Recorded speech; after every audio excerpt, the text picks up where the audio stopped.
Hello friend, from today we are going to start the class 9th chemistry.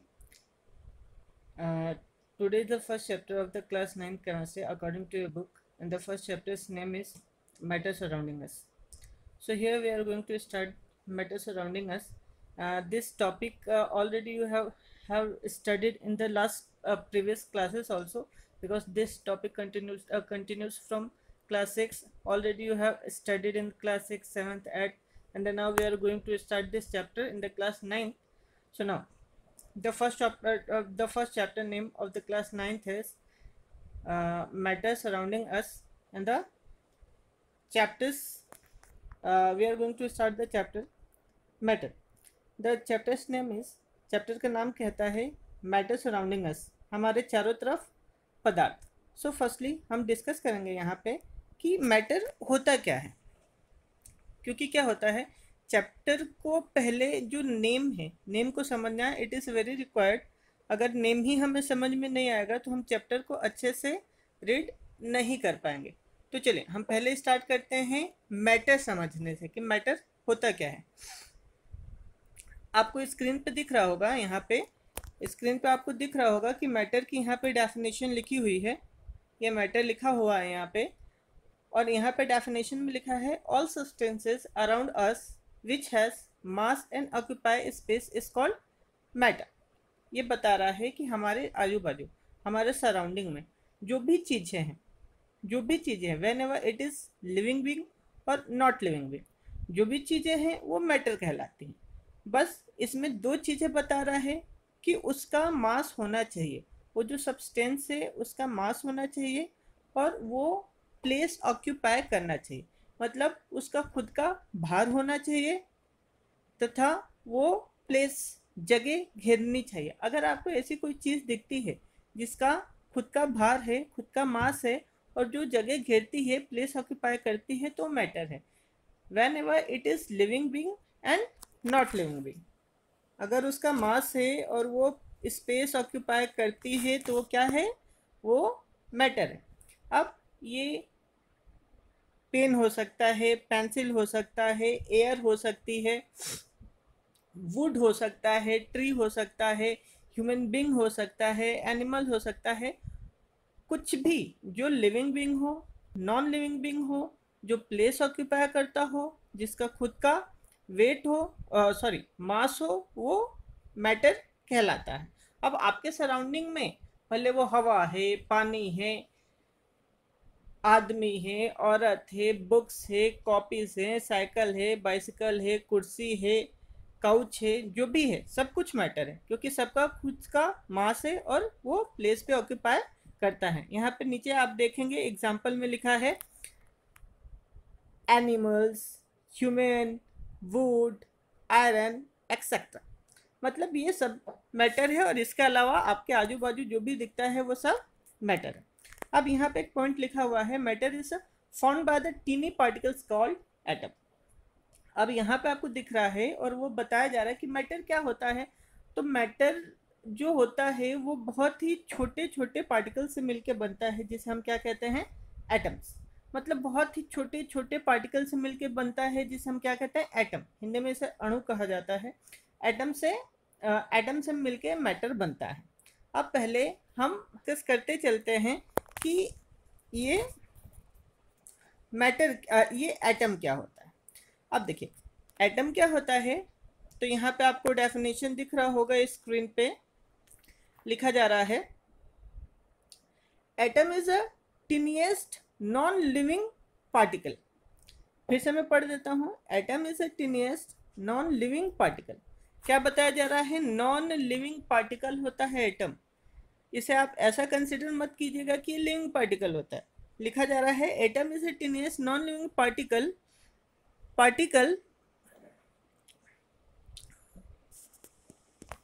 atom is a tenuous non-living particle which makes by 3 subatomic particles electron, proton and neutron.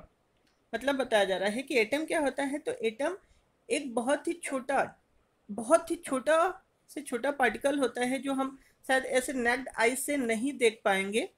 हम necked आई से नहीं देख पाएंगे। और वो क्या होता है, वो नॉन लिविंग पार्टिकल होता है और वो 3 सब एटॉमिक पार्टिकल से मिलकर बना होता है, जो है इलेक्ट्रॉन, प्रोटॉन और न्यूट्रॉन। मतलब जो मैटर होता है वो एटम से बना होता है। और एटम क्या है, बहुत ही छोटा पार्टिकल होता है, टीनियस पार्टिकल होता है। जो एटम भी 3 सब एटॉमिक पार्टिकल से मिलकर बनता है, जिसे बोलते हैं इलेक्ट्रॉन, प्रोटॉन और neutron. Electron, proton and neutron. यहाँ पे आप देखेंगे तो यहाँ पे एक पिक्चर बना हुआ है। यहाँ पे देखिए एटम का एक पिक्चर बना हुआ है। आप सेंटर में देखिए E+ दिख रहा है। ये जो अंदर का सर्कल है इसे बोला जाता है न्यूक्लियस। न्यूक्लियस बोला जाता है।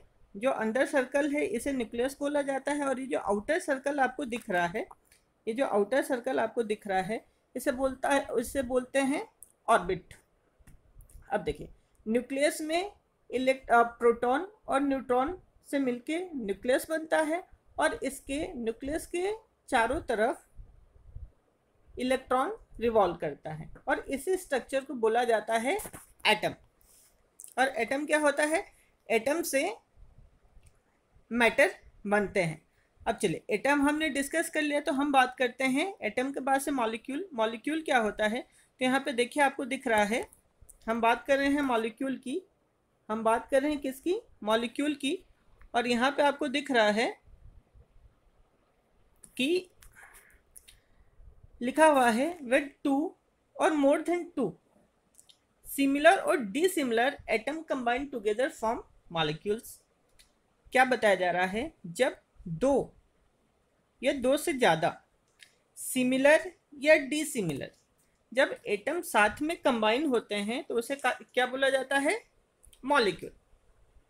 अब मॉलिक्यूल क्या, तो जब कोई भी एटम, जैसे अब आपको मालूम है जितने भी एलिमेंट हैं, भले वो हाइड्रोजन हो, हीलियम हो, लिथियम हो, बेरिलियम हो, बोरॉन हो, कार्बन, नाइट्रोजन, सोडियम, सल्फर, कुछ भी हो, जब इसका एक एटम, जैसे हाइड्रोजन का एक एटम जब हाइड्रोजन के ही एक एटम से मिलता है तो वो क्या बनाएगा, तो जब 2 या 2 से ज़्यादा एटम, जैसा कि डेफिनेशन में लिखा हुआ था, जब 2 और मोर देन 2 एटम्स कंबाइन हो गए साथ में तो वो क्या बनाएंगे, मॉलिक्यूल।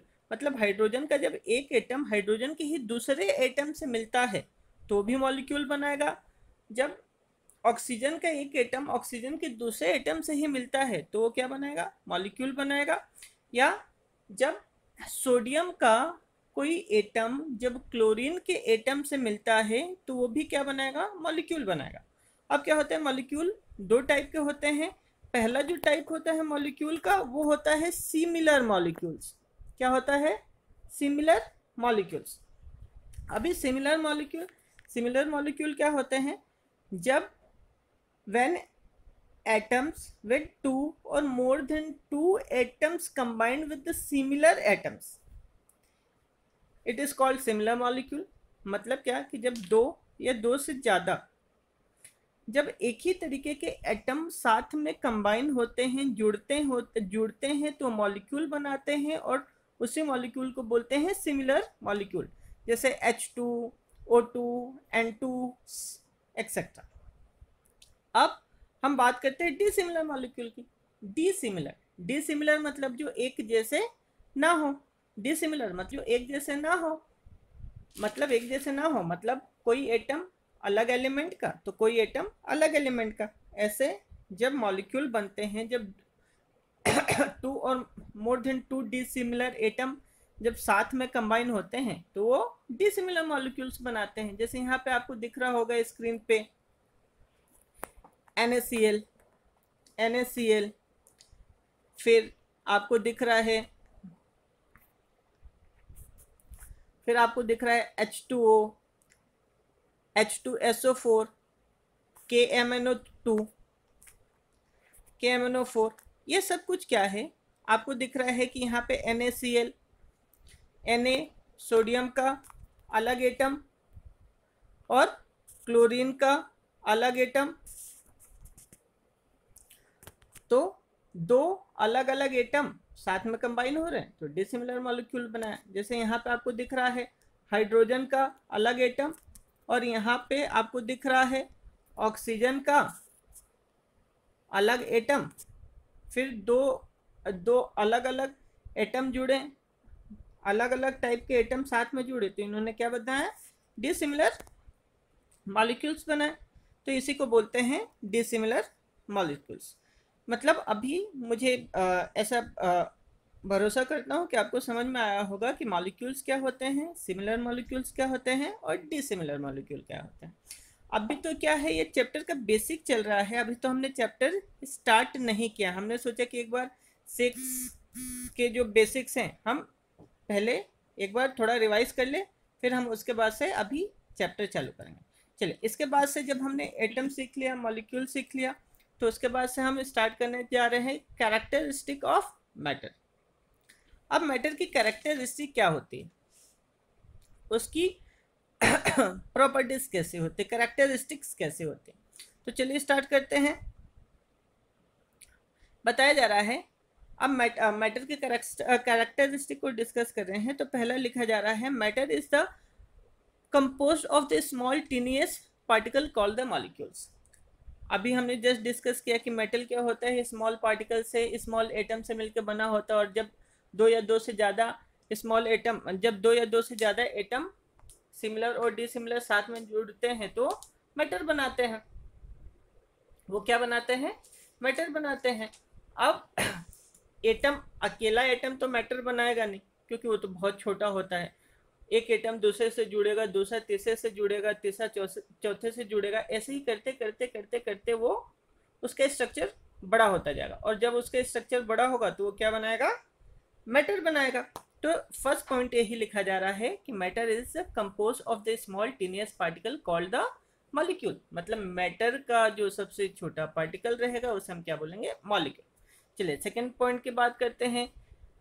सेकेंड पॉइंट की हम बात करते हैं, द एम्प्टी स्पेस। क्या बात किया जा रहा है, एम्प्टी स्पेस। एम्प्टी मतलब खाली, स्पेस मतलब जगह। The empty space existing between, B/W मतलब between, the empty space existing between molecules called intermolecular space, called intermolecular space. बताया जा रहा है, the empty space existing between two molecules called intermolecular space. जब दो मॉलिक्यूल्स के बीच की जो खाली जगह होती है, जब एटम कंबाइन होकर मॉलिक्यूल बनाते हैं, और जब दो मॉलिक्यूल के बीच की जगह, जो स्पेस जो खाली रहती है, उसे हम बोलते हैं इंटरमॉलिक्यूलर स्पेस। फिर तीसरी प्रॉपर्टी क्या है, बताया जा रहा है, molecule have force of attraction between them is called intermolecular force. अब जैसा कि आपको मालूम है कि जो मैटर होता है 3 फॉर्म में होता है, सॉलिड, लिक्विड, गैस। जो सॉलिड होता है उसके पार्टिकल बहुत ही डेंस होते हैं, जैसा मैं आपको शो कर देता हूँ। अब देखिए यहाँ पे हम बात कर रहे हैं सॉलिड की, आपको दिख रहा होगा ये सॉलिड, सॉलिड आपको दिख रहा है। अब देखिए इसके जो पार्टिकल है एकदम ही डेंस है, एकदम ही पास पास है। अब इसके पार्टिकल एकदम ही पास पास हैं, तो क्या है, इसमें इंटरमॉलिक्यूलर जो स्पेस है, जो पार्टिकल्स के बीच की जो प्लेस है, वो बहुत ही थोड़ी सी है, बहुत ही थोड़ी सी, छोटा छोटा गैपिंग बीच में आपको दिख रहा है। जैसे यहाँ पे थोड़ा थोड़ा गैपिंग पार्टिकल्स के बीच में दिख रहा है। अब इसी को बोला जाता है इंटरमॉलिक्यूलर स्पेस। जो पार्टिकल्स के बीच की, या जो मॉलिक्यूल्स के बीच की जो स्पेस है, उसी को कहते हैं इंटरमॉलिक्यूलर स्पेस। अब देखिए सेकेंड पॉइंट उसने बोला, the particles has the intermolecular force. अब पहले हम बात करते हैं इंटरमॉलिक्यूलर फोर्स क्या है। अब देखिए यहाँ जो है पार्टिकल के बीच में जब इंटरमॉलिक्यूलर स्पेस लेस है, थोड़ा है, कम है, तो क्या होगा, पार्टिकल एक दूसरे के बहुत ही ज़्यादा पास पास है। और जब पार्टिकल एक दूसरे के बहुत ही ज़्यादा पास पास हैं, तो इनका, जब पार्टिकल एक दूसरे के बहुत ज़्यादा पास पास है, तो इनका इंटरमॉलिक्यूलर फोर्स ज़्यादा होगा। मतलब क्या, जब पार्टिकल एक दूसरे के बहुत ही पास पास हैं, तो इंटरमॉलिक्यूलर स्पेस लेस, और जहां भी इंटरमॉलिक्यूलर स्पेस लेस होगा, जहां भी इंटरमॉलिक्यूलर स्पेस लेस होगा, वो क्या होगा, वहां पे इंटरमॉलिक्यूलर फोर्स ज्यादा होगा, वहां पे इंटरमॉलिक्यूलर फोर्स ज्यादा होगा। अब जैसे हम देखते हैं यहाँ पे लिक्विड है ना, अब ये लिक्विड आपको शो किया हुआ है। अब देखिए यहाँ पे देख रहे हैं इंटरमॉलिक्यूलर जो स्पेस है ज़्यादा है, सॉलिड से इंटरमॉलिक्यूलर, ये देखिए आपको स्पेस ज़्यादा दिख रहे हैं यहाँ पे, जो मैं यहाँ पे स्क्रीन पे ग्रीन कलर से आपको ड्रॉ कर रहा हूँ, ये इंटरमॉलिक्यूलर स्पेस है। अब लिक्विड के जो पार्टिकल्स होते हैं उनके बीच इंटरमॉलिक्यूलर स्पेस लार्ज होता है। अब जहाँ इंटरमॉलिक्यूलर स्पेस लार्ज है, ज़्यादा है, तो वहाँ पे इंटरमॉलिक्यूलर फोर्स क्या होगा, कम होगा। क्या होगा, कम होगा। क्यों, क्योंकि पार्टिकल एक दूसरे से बहुत ही दूर दूर है, और एक दूसरे से बहुत ही दूर दूर है, तो उनका जो फोर्स है फोर्स रिड्यूस होगा। जो बीच की इंटरमॉलिक्यूलर प्लेस है, स्पेस है, स्पेस अगर बढ़ेगा तो फोर्स घटेगा, और स्पेस अगर घटेगा तो फोर्स बढ़ेगा। तो सॉलिड में जो था स्पेस लेस था तो फोर्स ज़्यादा है। लिक्विड में क्या है, लिक्विड में स्पेस ज़्यादा है तो फोर्स कम है। अगर हम बात करें गैस की, तो गैस में और भी क्या होगा, देखिए गैस में स्पेस और भी बहुत ज़्यादा है। देखिए गैस के बीच की जो स्पेस है, देखिए कितनी ज़्यादा है, देख रहे हैं, ये सॉलिड से भी लिक्विड से भी ज़्यादा है। मतलब क्या होगा कि इनके बीच का जो इंटरमॉलिक्यूलर फोर्स होगा वो तो ना के बराबर होगा, क्योंकि इंटरमॉलिक्यूलर स्पेस बहुत ही ज़्यादा है। अब देखिए एक और चीज़ लास्ट प्रॉपर्टी में बता देता हूँ आपको। लास्ट प्रॉपर्टी बोलता है जो मॉलिक्यूल्स होते हैं, जो मैटर के मॉलिक्यूल्स होते हैं, उनमें काइनेटिक एनर्जी होती है। काइनेटिक एनर्जी क्या है, पहले हम उसकी बात कर लेते हैं। देखिए काइनेटिक एनर्जी और एक पोटेंशियल एनर्जी होती है। काइनेटिक एनर्जी क्या है, जब कोई भी ऑब्जेक्ट जब मोशन में होता है, मोशन में मतलब चलता हुआ होता है, तो उसमें एक एनर्जी होता है जिसे हम बोलते हैं काइनेटिक एनर्जी। अगर जैसे फैन है, फैन अगर मूव कर रहा है तो फैन में भी एक एनर्जी है, उसे हम बोलेंगे काइनेटिक एनर्जी। अगर फैन मूव कर रहा है, बीच में हम अपना हाथ रख दें तो हमें चोट आ जाती है, कई बार ब्लडिंग चालू हो जाता है। तो ये चोट क्यों आई, क्यों, क्योंकि क्या है, फैन मूव कर रहा था। अब फैन मूव कर रहा था तो मूव करने के कारण उसके ब्लेड्स में, उसके पंखियों में, ब्लेड्स में एक एनर्जी थी जिसे हम बोलते हैं काइनेटिक एनर्जी। मतलब क्या है, चलते हुए ऑब्जेक्ट में, फैन है, मैं हूँ, आप हैं, कोई एनिमल है, आप साइकिल राइड कर रहे हैं, बाइसिकल राइड कर रहे हैं, बाइक राइड कर रहे हैं, कार ड्राइव कर रहे हैं, कुछ भी है, जब वो मूविंग पोजीशन में रहेगा तो उसमें जो एनर्जी होती है वो काइनेटिक एनर्जी होती है। तो ये बता रहा है, यहाँ पे आपको दिख रहा होगा, यहाँ पे एक प्रॉपर्टी यहाँ पे लिखी जा रही है, यहाँ पे एक प्रॉपर्टी लिखी जा रही है कि molecules possess kinetic energy to this their motion. अब देखिए जो मॉलिक्यूल्स है, मैटर का मॉलिक्यूल, मैटर क्या होता है, सॉलिड फॉर्म में भी होता है, लिक्विड फॉर्म में भी होता है, गैस फॉर्म में भी होता है। अब जो मैटर है, मैटर की जो मॉलिक्यूल है उसमें काइनेटिक एनर्जी होती है। अब काइनेटिक एनर्जी कैसे, अब हमने बात की थी सॉलिड में इंटरमॉलिक्यूलर स्पेस आपको दिख रहा होगा जैसे स्क्रीन पे, सॉलिड में इंटरमॉलिक्यूलर स्पेस कम होगी तो उसका जो पार्टिकल होगा ज़्यादा मूव नहीं कर पाएगा, बस वाइब्रेट कर पाएगा, है ना। लिक्विड में सॉलिड के कंपेयर में गैपिंग ज़्यादा है तो मूव करेगा। तो सॉलिड में, तो सॉलिड के जो मॉलिक्यूल है उसमें काइनेटिक एनर्जी कम होगी, लेकिन लिक्विड के जो मॉलिक्यूल है एज कम्पेयर टू सॉलिड, इनमें काइनेटिक एनर्जी ज़्यादा होगी। और गैस में इंटरमॉलिक्यूलर स्पेस इनसे भी ज़्यादा है। तो ये रोटेटरी मोशन भी करेंगे, ट्रांसलेटरी मोशन भी करेंगे, वाइब्रेशन भी करेंगे, तो इनमें क्या होगा, काइनेटिक एनर्जी और भी ज़्यादा होगी, है ना। तो अभी आपने देखा, हमने अभी पढ़ा है मैटर्स, अभी हमने पढ़ा है मैटर, और मैटर की